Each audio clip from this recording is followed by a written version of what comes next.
welcome back our future colleague. We hope to see you soon after you follow the advice of Dr. Ahmed Helmy regarding job hunting. And back to you, Dr. Ahmed Helmy. Thank you. Good morning. Good morning, everybody. I mean, it is still before 12 o'clock here in the UK. So we are still in the, what we call it, the AM session, because everywhere you work in this country, there are two sessions, one from 8 o'clock till 12 o'clock, and then from 1:30 to 4:30, which is actually the Greenwich Mean Time. So always think about the time when you try to communicate with somebody in the UK. Now, as I explained to you in the first, when we start the conference, why do you want to come to the UK? You have to bring a piece of paper and a pencil so we can easily know what we are going to do. The word job hunting is that you would like to have a job in the UK. So how can you be a very good candidate to compete for the job and to be chosen by this job? The job sites that you have to trace is NHS jobs, nhs.jobs, and also track jobs, trac.jobs. These are the main two sites to hunt for jobs in the UK. And you have to go into each site and you start having an account by yourself.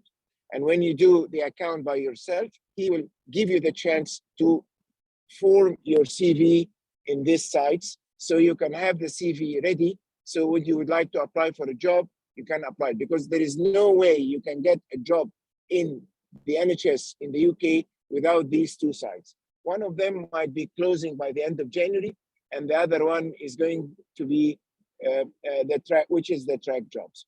This is first. The piece of paper that I want you to write down is what are your level? What is your level? You are a house officer, which means immediately after you graduate, or you are a senior house officer, which is immediately, it's equal to the word resident in Egypt, and immediately it is after 1 year from your house officer. Unfortunately, the house officer in the UK, sometimes it is up to 24 months, depending on the candidate, what does he feel. So he can be an HO or a house officer. The second job is actually the SHO, and the SHO is usually for maximum 2 years. So after that, you can apply for a specialist or a research fellow or a fellow or a registrar or a senior registrar. It all depends on the year of experience that you are having and the kind of certificates that you have. And after that, of course, we are talking about a consultant post, either in the locum or in the substantive. The locum is actually temporary for 6 months or 12 months, or it can be for even 2 years. It depends on the job itself. So basically, the first thing you should do is you should have an account, as I told you, on track jobs, trac.jobs, and also on NHS jobs. This is the website. The second thing is for job hunting is you have your CV. We are going to have a proper session for how to bring up your CV.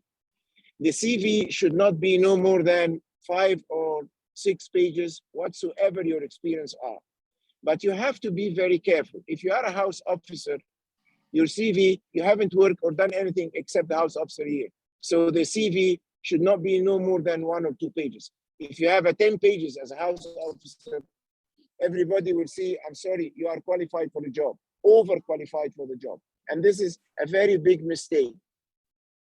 When you write a huge CV and you are applying for a junior job. With the job hunting thing, it is quite very important that you read the advertisement of the job.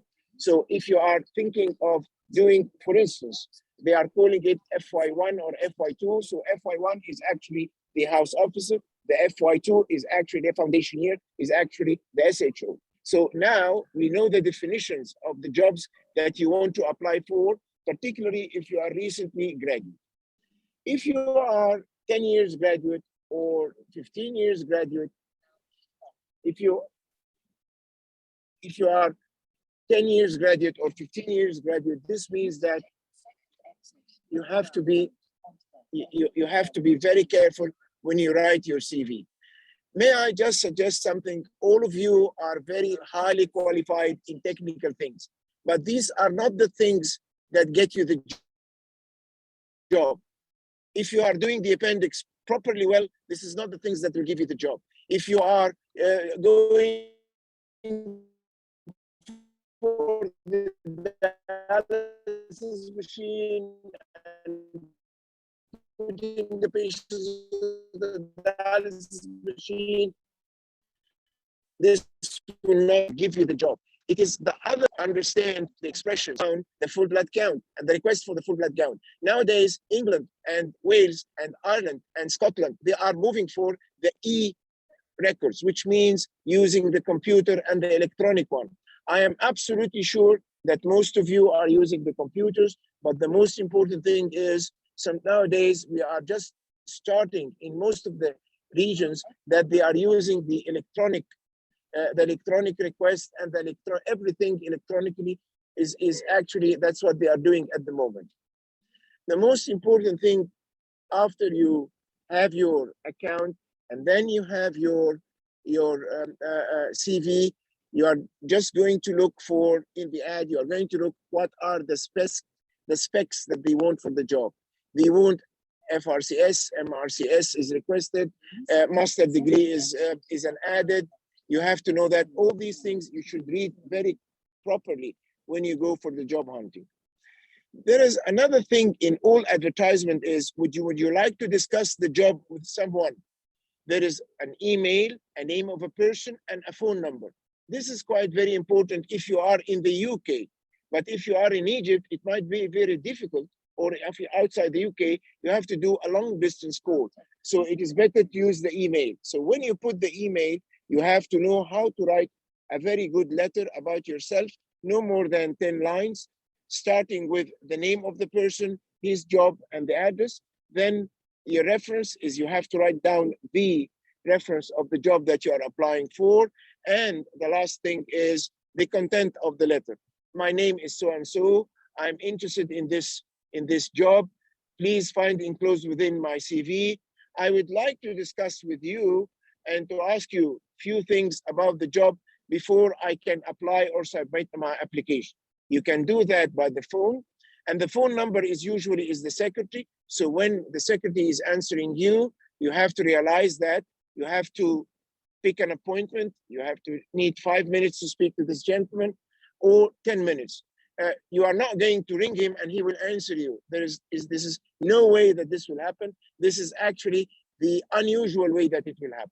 But the usual way is the secretary will tell you, yes, he is free from that time to that time on that date. So you make sure to ring him on that date, on that time.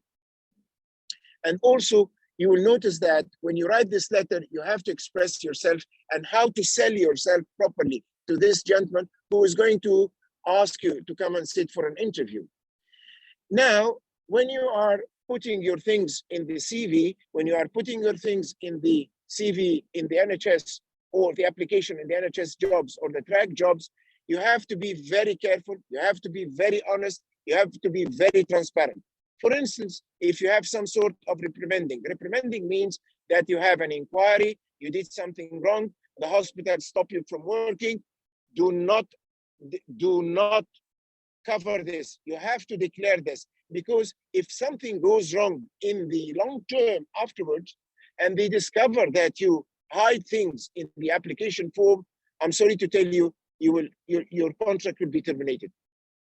The most important things is when you do anything in the UK, you have to be very transparent. You have to be very honest. You have to be very clear so everybody can understand you. I will stop here and I will let Dr. Aasir and Dr. Eissa to add to what I have said. And then if there is anything else that I would like to add, I can feel. Thank you very much. Dr. Aasir? Hello? I think Dr. Aasir is muted. Sorry, I got a voice problem. So if Dr. Ahmed Eissa kindly follow on till I fix my voice issue. Sure, no problem. Thanks, Dr. Helmy. That was a very No comprehensive. problem. Can Dr. Eissa, would you like to follow on? Yeah, Aasir, sure. we can hear you. Can Aasir, I you can hear you. can you hear me? Aasir, I can hear you, Aasir. Yes, we could hear Dr. Aasir, but I think he's muted now. I think he's. All right. Okay. Go yeah. ahead. Go ahead. We Sure. don't have to waste the time of the audience. Sure.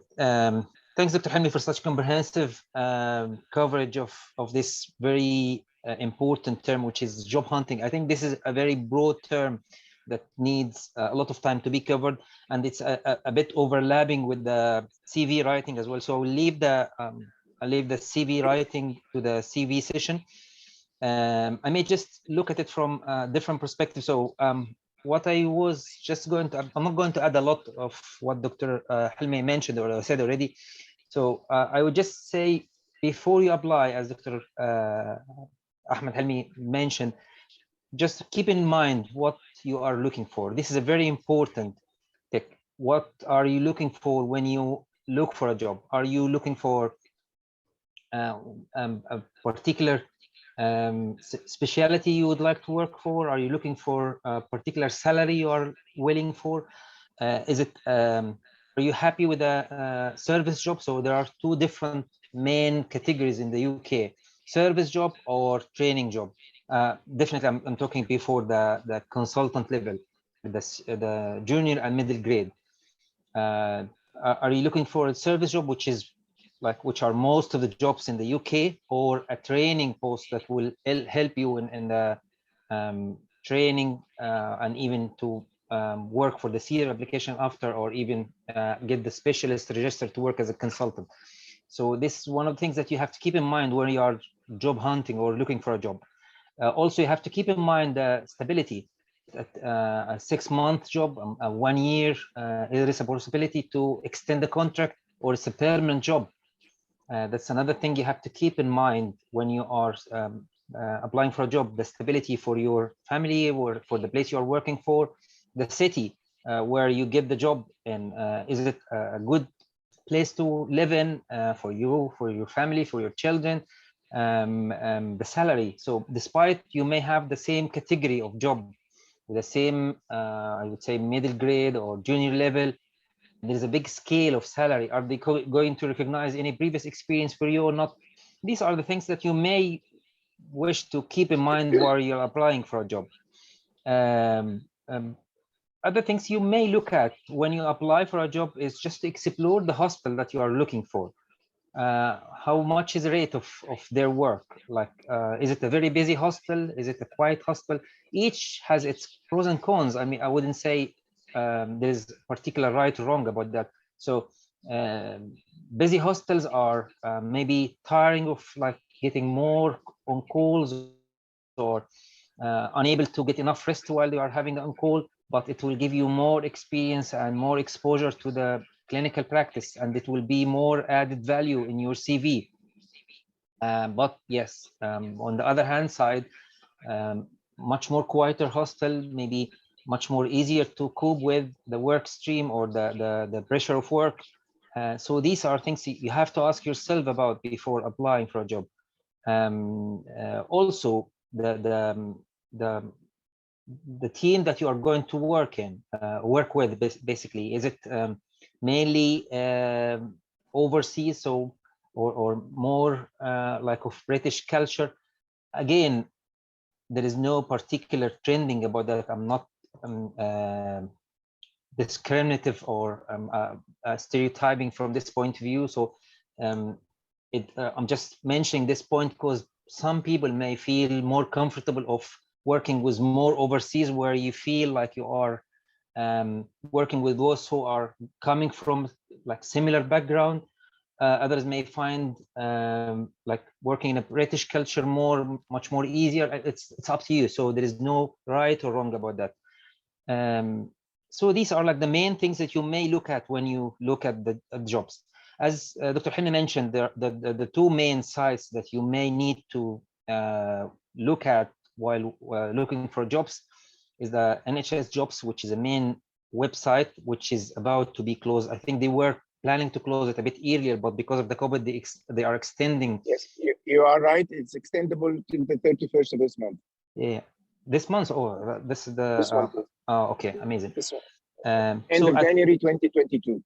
And I'm not sure if that applies to the on track or not. If you can, it's extendable. You are right. It is extendable. Yeah. So but still track job list still no, working. They are going to make it one. Which is actually the track jobs. They are updating the system and upgrading it.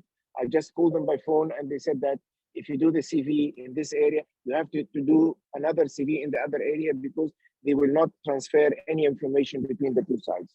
That is why I asked everybody to do it in both sides. You got me? Does track job have the option that you can like turn on the notification when they apply for you? Everything. Amazing. They will tell you even when you would like to book your appointment for the shortlisting. That is why they are doing it this way. Okay. So I wasn't even. Can I add something, Mr. Eissa, please? Sure. If you don't mind? Sure. I mean, all of you are my colleagues, either my senior colleagues or my junior colleagues. I would like to tell you that the first 6 months of any job is the most important 6 months in your life, because those 6 months you will be able to have the appraisal, and we are going to have a session about the appraisal about that. And also you are going to have a reference.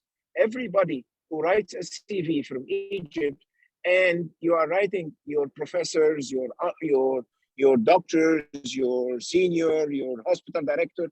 Nobody knows anybody in Egypt apart from famous names. That is first. But if you find somebody who's already with an FRCS and he has worked in England before, it's very nice to have him as a reference. This reference is going to be valid for you for the next 6 months and the first 6 months of your job, no more.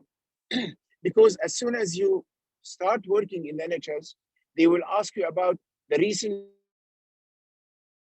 job and the previous job references. And the reference in the first 6 months is very important. And this comes to the comment of Mr. Eissa. When Mr. Eissa is telling you busy job or a very less hassle job, this is actually quite very important. My advice to all of you is the 6 months, irrespectively, busy job or not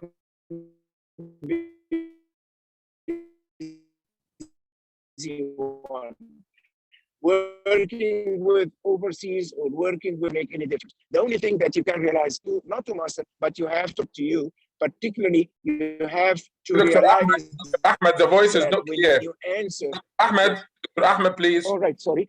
The voice is not clear. Are you moving or are you staying in someone? Can you hear me now? The voice is not clear. Okay, please. Can you hear me now? Yeah, okay, تفضل. Can you hear me now? Yes, تفضل. I'm very sorry, Dr. Walid. I'm really sorry.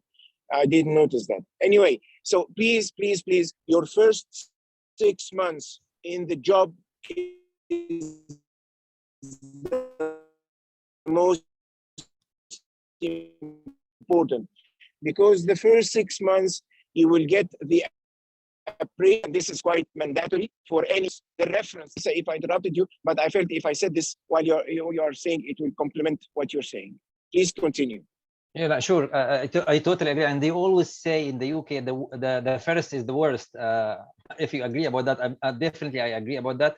I had even a terrible experience with my first job in the UK, which is understandable. You are moving to a different culture, different language, different mentality, different mindset. And we usually come not very well prepared, like with the mentality, with the guideline in our mind. So I would always advise anyone who is moving to the UK to get familiar with the guidelines that you are working with.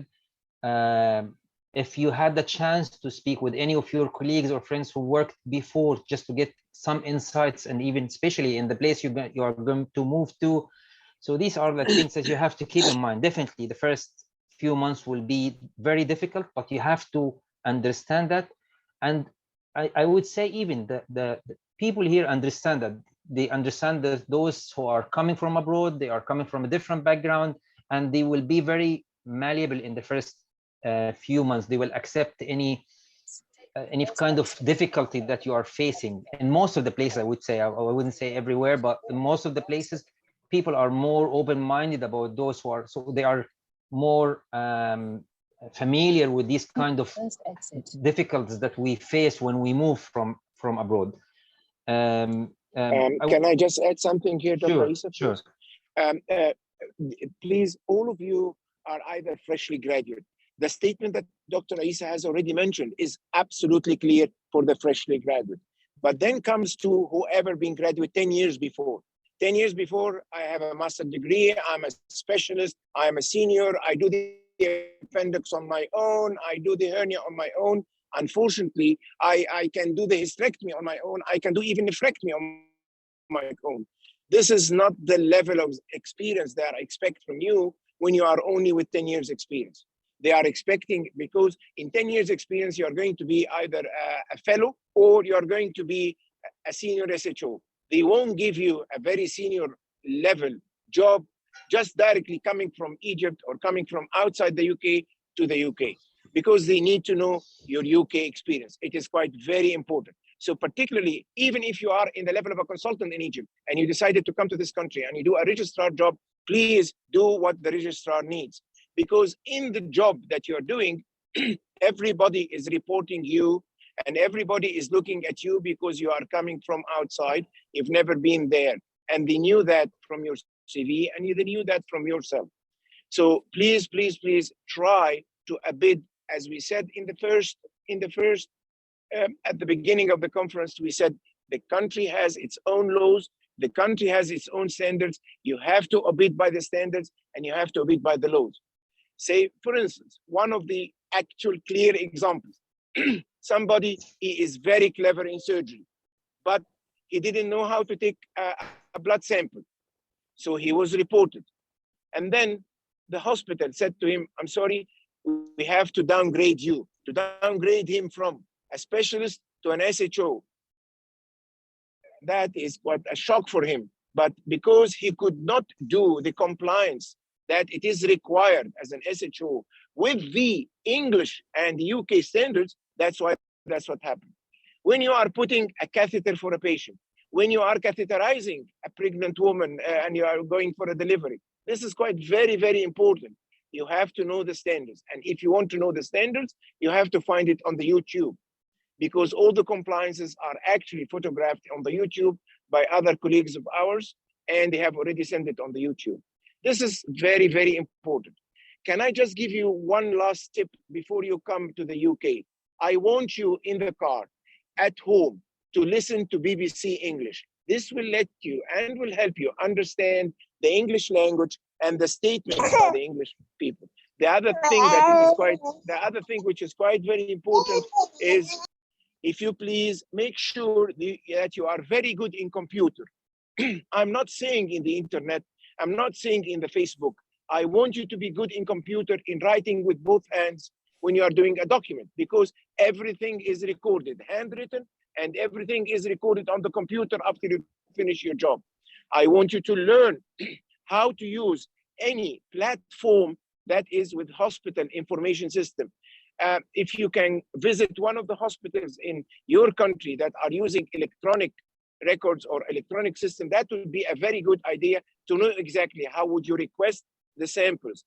So when you come to this country, to complement what Mr. Eissa said, they knew that you are new, they knew that you are not experienced with the UK experience, but the orientation that was used to do before, it is done because of the COVID. And nowadays, after the COVID, they are not going to do it in a concentrated 3 or 4 days. They are going to do it every week, because they will give you to train you how to go into the system, how to use the hospital information system, how to have an account, all these things they are going to teach you, but they're not going to teach you in 48 hours or 24 hours. They will teach you over a time frame schedule for the newly appointed doctors. Thank you, Dr. Eissa, and I'm very sorry if I interrupted you. No. I felt I should add to what you are saying at the same time. So Sure. please forgive me. No, at all. Thanks, Dr. Helmy, for such very valuable add to whatever I was saying. I totally agree with every single word you have said. Yes, you have to keep your mind set up going with the new big turnaround, which is moving to the UK. If you are newly moving to the UK, I have seen very senior doctor who moved to the UK and struggled a lot. So just to another tip, maybe UK is more about being safe, not about being clever. So yes, every Absolutely right. Yeah. Absolutely right. and any more skills or experience will be added in your CV, but firstly you have to be safe doctor. So they don't like to be from the first day, I can do this on my own, I can do that. They really appreciate if he said, no, I would really appreciate if you can watch me doing this, just to ensure that I'm doing it the way you do. They will like that a lot, rather than saying, I can do that on my own, and then you end up with a very tiny thing like Dr. Helmy mentioned, in like inserting cannula or catheter or something like this. They are very picky and very specific about doing particular things. So you have to be very careful while volunteering for anything new. So yeah, this is very important. Be a safe doctor rather than a clever doctor, at least for the first few months. One simple advice, all of you, my friends and my colleagues, please embrace changes. You are going to be in a different culture, in a different system. So when you apply for a job and you get the job, embrace changes. When we embrace changes means that you are adapted to change, and you have to make yourself flexible to accept the change. Sorry to interrupt everyone. Just may I ask everyone just to stick to the topic of job hunting. The advice is extremely valuable, but if we talk about something after hunting the job and starting the job, this will be discussed in other session. Sorry to interrupt. Thank you, sir. Thank you. Sorry. No, Dr. Aasir, I have finished what I've said, what I would like to say, and I think Dr. Eissa is the same. We are just waiting for you to put your to get your input, please. Yeah, one more thing I may just add, Dr. Aasir, before the question. I'm sorry, Eissa. I'm really sorry, Eissa. Go ahead. No, it's okay. It's okay. One more thing I was just going to add for the job hunting. There is a different way of looking for jobs rather than the NHS jobs. So locum agency, I'm not very expert. I have never applied for locum agencies, but I know loads of colleagues who could get jobs through the locum agencies. This is another pathway if you'd like to consider, if you're struggling to find the job in the NHS jobs. It will be a very good other alternative. I didn't try it though, but you can consider that or ask whoever tried it before. Also, the training, if you thought about applying to the training, which might be difficult to start with in the UK, there is the what they call it Oriel system, which is the system for applying for training. Some people may look for the BMJ. Also to mention that the NHS jobs covers England and Wales. There is another NHS Scotland to cover the jobs in Scotland. So if you just like look all around these websites, like main websites, to find the suitable job for yourself, these are like the main websites I know if you would like to look for a job. I think that covers things from my side, and I will leave the mic to Dr. Aasir. Thank you very much, Dr. Ahmed Helmy and Dr. Ahmed Eissa. Dr. Ahmed Nada has been raising his hands now for ages, and I'm sure it might be a bit sore. Back to you, Dr. Ahmed Nada.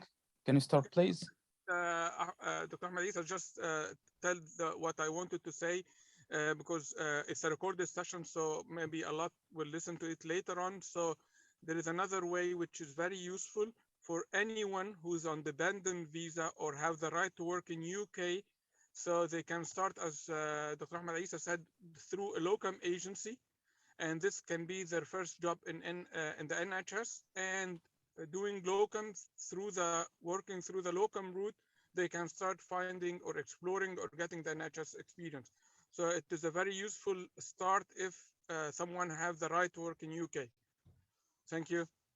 Thank you very much. And also I can see another speaker, Dr. Ahmed Abdel Fattah. Please go ahead. Okay. No problem. So thank you very much for your valuable advice. We got here a few questions which are very relevant to job hunting. So there is a colleague asking about if we are going to talk about, excuse me? Is there someone talking? No worries. Asking if we are going to talk about B-Lab, which we mentioned in the last session of GMC registration. Another colleague asking about, will it be expected from a GMC applicant via MRCS to apply for a higher level job than via B-Lab? Is not necessarily. The doctor might register via MRCS, but prefer to be on junior level job for a few months to get familiar with the system, knows what's needed to do in the job.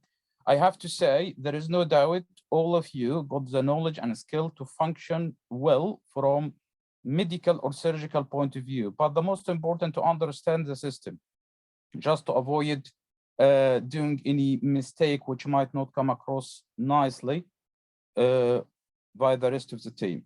Another colleague asking about, sorry, it's a very long question, but my understanding, colleague applying during just 2021 for about 50 job in the UK. Aasir, can I answer this question, please? Yes, please. Dr. Aasir, can I answer this Yes, question? please, yeah. Okay. For those, I'm sorry, I was listening and I was reading the comments of most of our audience. Now, you want to apply for a training post. Unfortunately, you cannot get a training post in this country while you are in Egypt. You can't come as a trainee directly from Egypt to the UK. You have to have a UK experience. So you are applying for the wrong job. I think someone called Yildiz who was asking about that. The second thing is for the same person who's writing up, by one of your friends in the UK, that's excellent. But if you are applying for 3 to 6 months, unfortunately, you can't get this job from Cairo because you don't have a work permit. And training jobs needs, all the jobs now in the UK mostly needs a work permit. A work permit means a tier 2 visa. A tier 2 visa, it's not for 3 months or 6 months. It is for at least 12 months. So when Dr. Eissa was mentioning that you are a service provider or a training provider, a training person, the service provider is very easy to get the job, but provide that you have, for instance, you are a consultant to come for a service job. You can get a staff grade, you can get a specialist.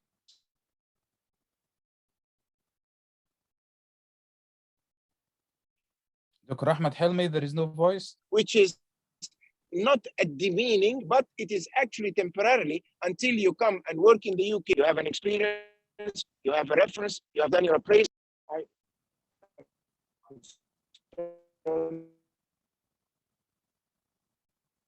Can you hear me now? Hello? Sorry, the voice wasn't. Can you hear me now? Yeah, we can. Yes. So if you please, for who are applying, you are a senior level in Egypt and you want to have a proper senior consultant level. I'm sorry to tell you, you won't be able to get it from Egypt immediately. You have to have a UK experience, you have to have a reference in the UK, and you have to have an appraisal. And this will never happen except after between 6 to 12, up to 18 months in the UK. For those who are newly graduate or freshly graduate for the last year or the last 5 years, you can apply for the junior job, which means FY1 or FY2. Unfortunately, the FY1 and the FY2, you can do a locum 6 months, which is quite very good because they can send you the tier 2 visa for that. But the problem is, usually you are applying for the specialist. And when you apply for the specialist and you start doing this job in this country as a specialist, and then one of the nursing staff or one of your colleagues to report you that you have done a silly mistake because you are not complying with the standards, this is quite very serious. So I always advise whoever wants to step on the first step on the UK, please find a little bit junior job, but you have to adapt your CV according to that, because everyone will tell you, oh, this is a very senior guy, he's overqualified for this job. And that is the equation that you have to put it by yourself properly.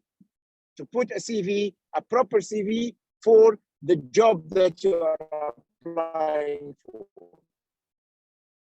I hope I was clear enough for that, and I pass my microphone to my colleagues. Thank you very much. Aasir, yeah. Sorry? Could you please, Dr. Aasir, we have few questions and the voice is not clear, please. Thank you very much. Last question I can say, can someone explain how to apply for FY1 or FY2 locum?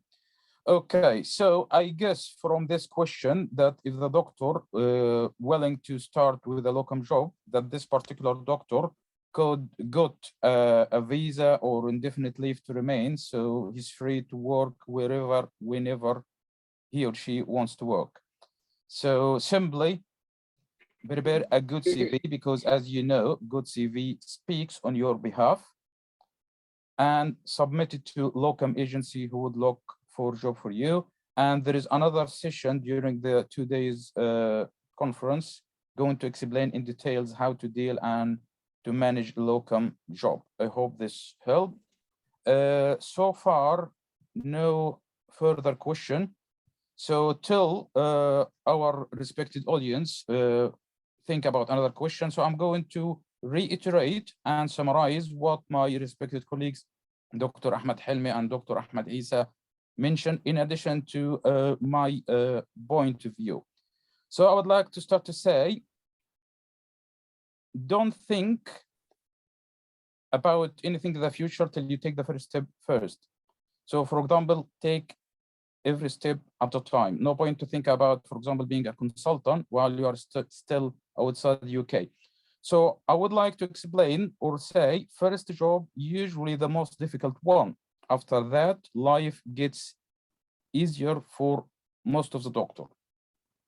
Another advice, because unfortunately I came across, especially junior colleague, very keen and enthusiastic to come to the UK. They resign from their job in their original country, just studying for B-Lab or membership or whatever. Unfortunately, this is not in their best interest. Till you get UK job, please carry on in your current job outside UK, and don't resign till everything's sorted. You got your visa, job offer, everything. For two reasons: to avoid to be in a limbo, just you lost your job in your country and you didn't get your UK job. Hopefully not, but unfortunately, there are a few colleagues got this issue. Continuing in your current job will improve your chance to get or hunt a job in the UK, because your experience will increase, and during this time you improve your CV. Again, as I said, good CV and consequently application speak on your behalf. My advice, or not only my advice, but lots of colleagues, ideally get a trust or hospital-based training job before applying to delivery or training job.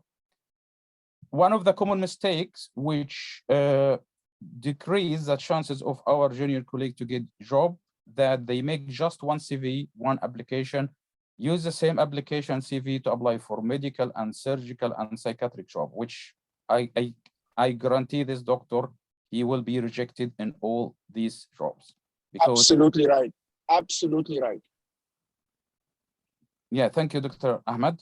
And so tailor it. I'm not saying you lie or make up your CV, but just, for example, if it's surgical job, just don't talk much about your impressive skills in management of the COPD and your ECG skills.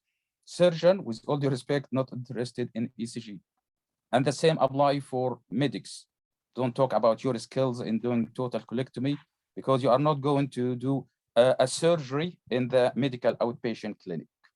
When you are hunting for a job, like my respected colleague, Dr. Ahmed Eissa said, find out more information about the hospital. Is it the hospital really you like to work there? If you got family, is what the schools, for example, nearby the hospital? And you got better chances to secure a job or hunt a job as per the title of the decision more likely to get job in a small district hospital in small remote towns. I know this is not appealing to a doctor. Always read about London, how brilliant London city, which is one of the best cities, although it's very expensive. But The if worst jobs are there. 6 to 12 months in this small district hospital in a small remote town, it will improve your CV and improve your chance to hunt a better job in a bigger city, in a tertiary center, for example, because these small hospitals, small towns, not popular at all for the local graduate. They don't like it. So it's our chance to hunt a job in these small town and small hospital. Be aware of what's called long listing by HR, especially some jobs in some specialties getting more and more competitive. So sometimes human resources just look at the CV or application. It's not written well, so they don't continue to read the rest of the application, just excluded, and they don't forward the application to the consultant. The next stage in the job hunting, you will be shortlisted by the consultant. Again, prepare well about the interview to get the job, which again, interview techniques will be explained in details in another session. So this is a brief summary of how to hunt a job. I wish all of you success in hunting your job, and I hope to see all of you working with us wherever we work. I would like to thank our friends and colleagues in the Egyptian Together Union.